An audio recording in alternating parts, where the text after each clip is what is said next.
Speaking against that motion is Garry Kasparov, well known in the world of chess.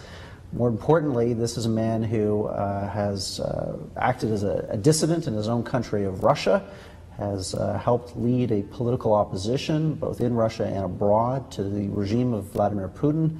And amongst his many accolades and hats that he wears today, he's the chair of the International Foundation for Human Rights in New York. Garry, great to have you in Toronto. Thanks for inviting me. Tell us right now, what is the mood in Russia like? How are average Russians looking at what we're going to debate this evening in Toronto? If this debate was going to take place in downtown Moscow, how would that conversation unfold? Look, if this debate had the chance of taking place in the downtown Moscow, my country would be very different. Russia didn't have for many years any meaningful debates. Russia today doesn't have a live television, so it's all pre-recorded. So the very fact of debates could change a lot, because today average Russians, they are forced to be swarmed by this 24/7 propaganda that has been seeding hatred to every neighbor of Russia, to the rest of the world, and created an image of Vladimir Putin as the savior of Russia from endless enemies that are just having Russia destroyed in their dreams. Mm-hmm. Are you concerned, though, by being so critical of Putin and critical of the current Russian regime that you're playing into that propaganda? You, in a sense, are exhibit number A for the negative critique of Russia abroad, the degree to which Russia isn't being respected or acknowledged as a proper global power. Look, I've been advocating the engagement with Russia, with my country, but I believe that Putin's regime is the greatest enemy of the future of Russia, and I'm fighting Putin's regime, and I always consider difference. And today, I don't feel very comfortable arguing against the engagement and for isolation. For me, it's appeasement versus containment. Putin's regime is a virus. You don't engage the virus, and it threatens every other country, the neighboring country, but also by its brazen actions in Crimea, in Ukraine, in Georgia. Putin created a very different international atmosphere, which could jeopardize the entire global order. Mm-hmm. Your opponents tonight are probably going to bring up some examples where they would point to and say, look, the Russians have been constructive. They've been constructive on the P5+1 in terms of negotiations with Iran, offering to take the enriched uranium from Iran to Russia and control its release back to Iran. They, let's face it, got Obama out of some hot water in Syria over his red line and chemical weapons. I mean, how do you kind of sync those examples of Russia acting in a broader interest, or maybe you don't think they were, with your kind of staunch critique of Mr. Putin and his regime? No, it's the two cases you mentioned. They definitely played straight into Putin's hands, because dictator's logic is different from the logic of a democratically elected president or prime minister. It's all about surviving, and they look for things whether they help them to keep their grip on power or they are counterproductive.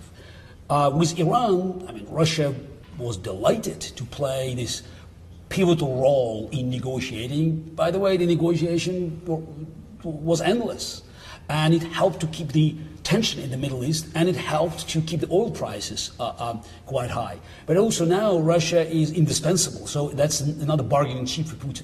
Now, as for Syria, Putin always wanted Bashar al-Assad to survive. And that's what he got. Because a new government in Syria could potentially mean that via Qatar, Iraq, and Syria, the gas from the Gulf could go to Turkey and then to Europe, which would jeopardize Putin's grip on power via the pipeline, where he could hold Europeans hostage with Russian gas supply. Looking at Putin today, do you think low energy prices globally are going to be the best solution to bringing this regime to heel, forcing it to compromise, forcing it to engage, or do you think he has a strategy that's going to allow him to dodge that?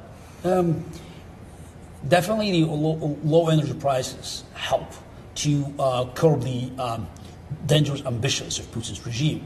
But let's not forget, it's a one-man dictatorship.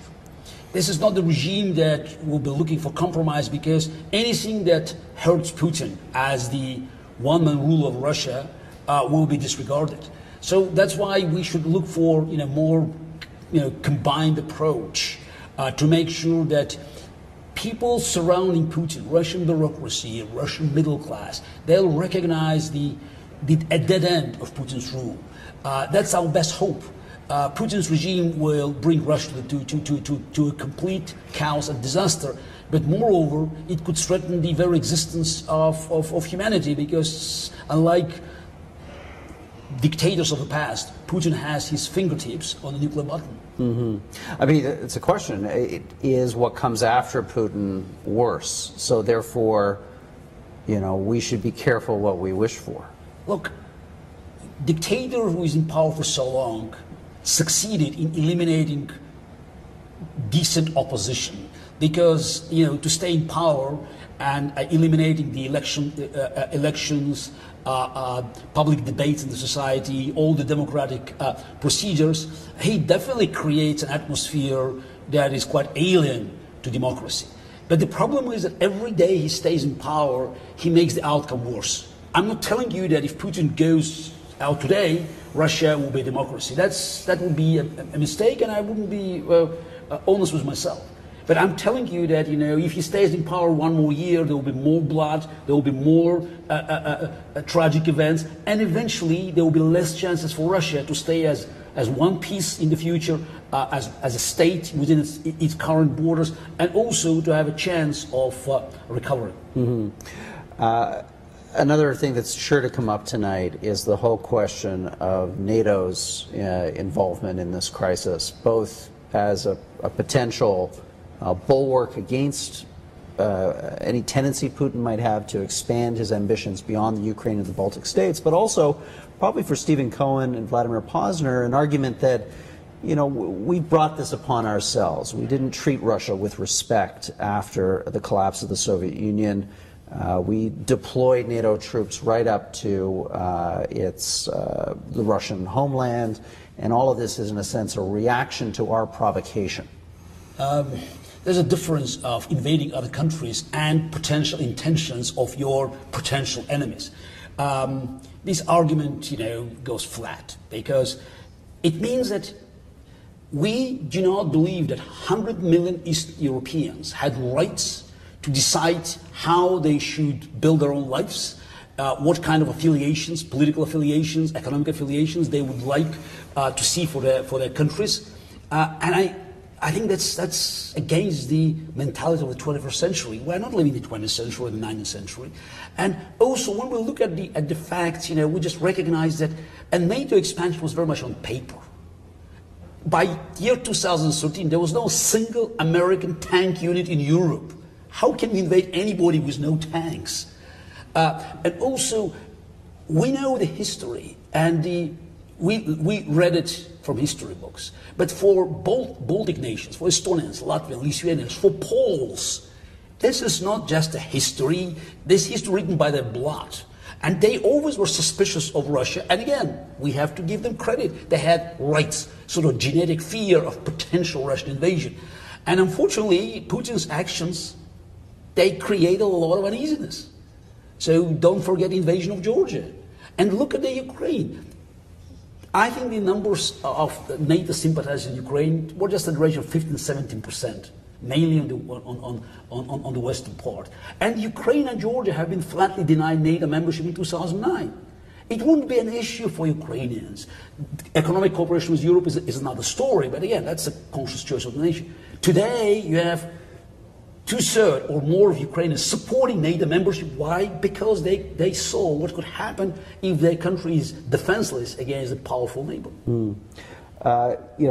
again, your opponents tonight would probably respond to the examples of Georgia with Kosovo and say, look, NATO forced the partitioning of Serbia, the independence of Kosovo through bombing Serbia, by bombing Slobodan Milosevic. I mean, why did NATO get to do that, led by the United States, where Russia doesn't get to do the same in Crimea? The coalition that forced a partition of Yugoslavia in terms of Kosovo included many countries. I mean, there was a consensus based on the facts accumulated over years about potential genocide. Europe didn't want to see that. And also, we should not forget that partition of Yugoslavia, not only Kosovo, but when you look at the divorce of other Yugoslav republics, so 6 others, it now ended up with 7, including Kosovo.